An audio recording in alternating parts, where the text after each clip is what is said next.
Hey everyone's Jackal Wolf back in Feed the Beast Stoneblock 3 with another tutorial Let's Play video. Now if you've been following along, you know that we are working our way through the quest book.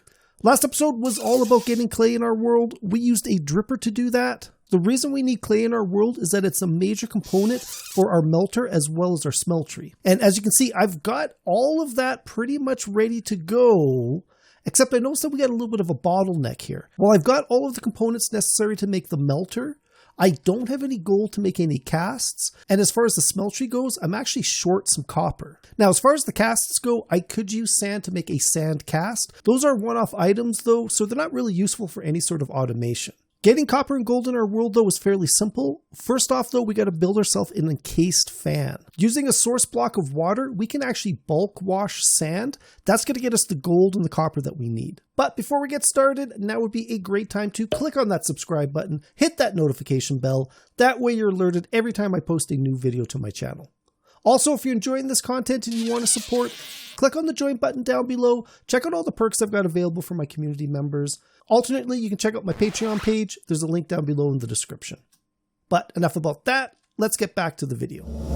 So while our goal for this episode is to create the enclosed fan, we are going to need one more thing before we can get started. One of the components we're going to need is this propeller. To make the propeller, we're going to need some iron sheets.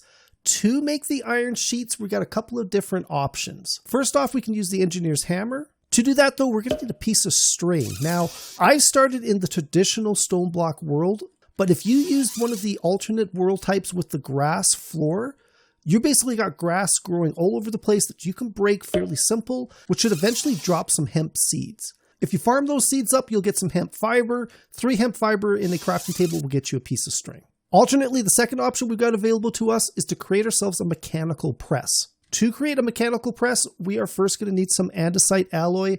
To create an andesite alloy, it is 2 pieces of andesite in a crafting table with 2 iron nuggets. Alternately, you can use tin nuggets.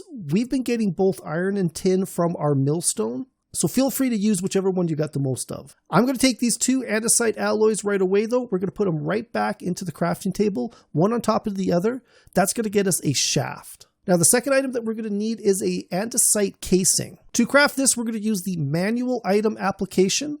Basically what that means is we got to build it in our world. So I'm going to take the 3 oak logs, I'm going to take the 3 andesite alloys, I'm going to take this almost broken stone paxel because I kind of want to use it up, and we're going to go 1, 2, 3, place our 3 wood logs in the world. We're going to take the stone paxel, right click on those logs, turning them into stripped oak logs. This is something you could do with a regular axe as well. And then I'm going to take the andesite alloy and we're going to go right click, right click, right click. That turns the stripped oak logs into the andesite casings. So we're going to go harvest those back up. And then we're going to come back over to our crafting table. We're going to take 1 andesite casing in a crafting table with a block of iron and 1 of these shafts. That gets us our mechanical press. Now I'm going to put this in our world. Keep in mind when you're placing it, that's where your little power input spot is going to be. So you're going to want to keep how you're powering it in mind. For my setup, I'm actually going to take this and I'm going to put it to the side. So to use the press properly though, we're going to need sort of a little bit of a base to put the pressable items on. For that, we're going to use something called a depot. To make a depot, we're going to take one of those andesite casings in a crafting table with an andesite alloy. That gets us our depot. We're going to go place the depot directly under the mechanical press with 1 space of air in between the 2 of the items. Now to power it up, I'm going to take the hand crank that we built for the millstone and I'm just going to go attach it onto the edge here. Eventually we're going to get some automatic power with some water wheels and a few other different things. That's going to power these automatically. For what we're doing today, the hand crank's going to be more than enough. So the whole reason we built the press was so we can make ourselves some steel plates. To make steel plates, I'm going to grab these 4 iron ingots and I'm going to come up to the depot. I'm going to right click on them. It takes the full stack of what I put in there. We're going to come back. It's going to be kind of hard to see everything. So I'm going to right click, bang, it goes down, makes 1 plate, bang, makes a 2nd plate, bang, makes a 3rd plate, and once more, there we go. There's our 4 plates. I'm going to go pick them up. We've now got 4 iron sheets. I'm going to put them back into the crafting table with 1 andesite alloy. That gets us our propeller. I'm going to take the last andesite casing and then one more shaft. That gets us our encased fan. So there you go. We got the Wash You Hand quest complete. To use the fan, first thing we're going to do is place it in our world. In this case, the side that's facing you is the fan output with the power input on the opposite side. So what I'm going to do is I'm going to go borrow the handle again, and we're going to go place it on the back of the fan. Now, if I right click on the handle, you can see there's a little bit of animation there, the little air particles coming into the fan. That means this fan is now sucking. To do the water washing, we want to do the opposite of that. So I could create a sort of a complex gear system here, sort of reversing the feed. Or what I can do is I can hit shift and then hit that handle again. And now we're pushing out that air. So no shift pulls in, with the shift pushes out. Now to do the water washing though, first thing we got to do is plant some water in our world.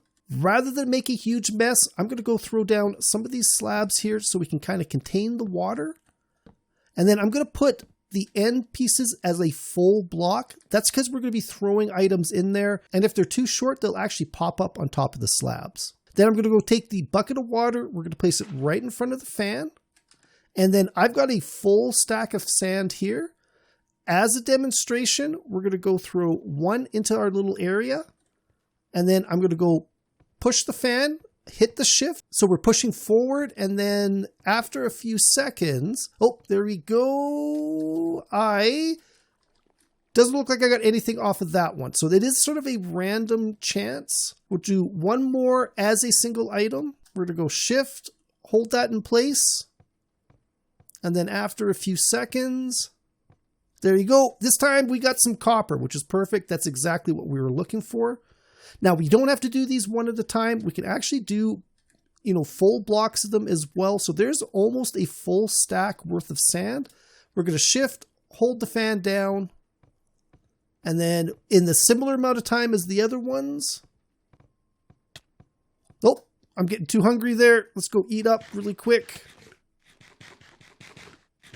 The major drawback of using the handle is it really, really eats up your hunger. But should only just be a little bit more turning here. There we go. Everything pops out together. We go pick it up. And actually, we got quite a bit here. Some really, really good stuff.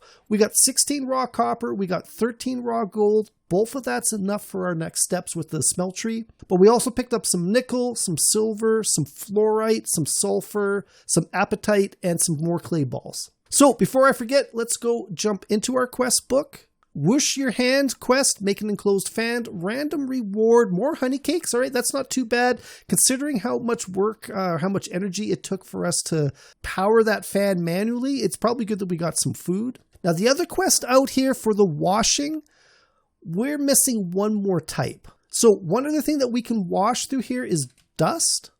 We've got a little bit of dust from earlier on from one of the rewards from when we were doing the actual blocks with the hammer. So in this case, let's take that half a stack of dust, and then we're going to go power this one up.